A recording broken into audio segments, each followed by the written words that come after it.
Hi, my name is Ken. I'm from Dubai. Actually, I'm from Australia, but living in Dubai. And this is my submission for an informative speech for the public speaking course. So, my topic is about Ibn Battuta, and particularly what we don't know about Ibn Battuta. Now, it could be that you don't know anything about Ibn Battuta. So let me just give you a little bit of background about what we do know about Ibn Battuta. Ibn Battuta was a 12th century traveler and writer. He's sometimes referred to as the medieval Islamic Marco Polo. He traveled in the 12th century through Morocco, North Africa, Egypt, Arabia, East Africa, India, Southeast Asia, and maybe China.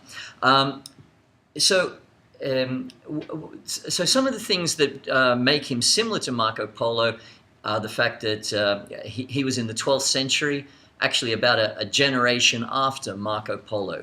He saw the end of the great Khan eras, the four kingdoms that were set up after Genghis Khan had swept across Eurasia and left behind the four great Khanates. So in that regard, he was writing about a similar period to Marco Polo. He's different from Marco Polo in that Marco Polo calls himself a stranger in a strange land.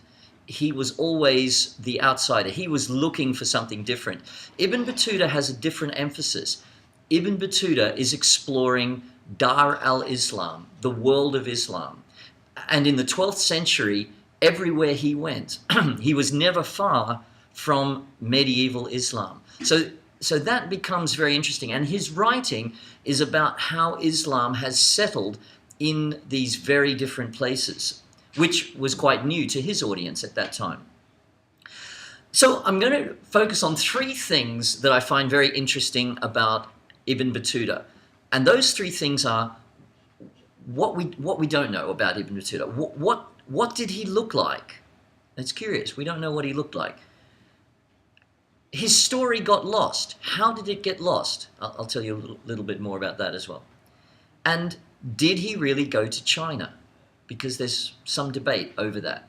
So these are the three interesting things we don't know about Ibn Battuta. First of all, what did he look like? Marco Polo, we know what he looked like. We have drawings, we have etchings of Marco Polo that were done in his lifetime, admittedly as an old man and maybe 20 years after he did his traveling, but we know what what Marco Polo looked like. Ibn Battuta, we don't. Partly because in Islamic medieval culture, especially in the North African version, it was not so common to do likenesses of people. The Islamic art is much more about organic and geometric patterns. It's not so much about portraits in particular. At that stage, in that time, it was considered almost a form of idolatry to be capturing somebody's likeness in that way. So there were no drawings of him, but he doesn't even describe himself in none of his writings. He writes in great detail about the things he sees, even about the things he does. People, how many slaves he buys in this town or that town, but he never talks about himself and what he looks like. So we don't know from that. If we look at the possibilities, he could be a blonde Nordic person. He could be blonde and blue eyes. He could be olive-skinned Mediterranean, or he could be very dark sub-Saharan African. We don't know. And as he came from Morocco, from Tangiers in Morocco at that time, he could equally have been any of those. For example, the island of Sicily, just off the coast of North Africa, had a Viking ruler at that time, King Roger of Sicily, blonde and blue-eyed. Plenty of the population was blonde and blue-eyed in the 12th century. Plenty of the population was Arabic from the Islamic sweep across North Africa at that time. Plenty of people would have been sub-Saharan African from the various trade routes that come up through the Sahara. So we don't know what he looked like. And that to me is very interesting. Secondly, his story got lost. Unlike Marco Polo's story, which was enormously popular at the time it was written, and every generation became interested in it again. It was republished and republished time after time. So unlike that, Ibn Battuta's writing was not widely circulated at the time in his own lifetime. There were a number of references to it. In fact, there are no references to his book from the time, from the 1200s. That's when it was written. But there were no references to it. There were a couple of obscure references to it from the 1400s. So scholars who had found these references to this book knew that it had existed, but it was completely lost until the early 1800s.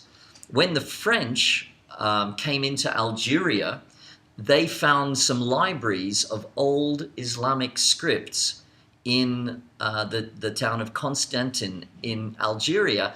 And amongst these scripts, scholars found 2 complete copies of Ibn Battuta's script. Since then, there's other copies have turned up in India and other places. So we have a pretty clear, and they're fairly consistent. So we have a pretty clear picture of what Ibn Battuta's originally wrote.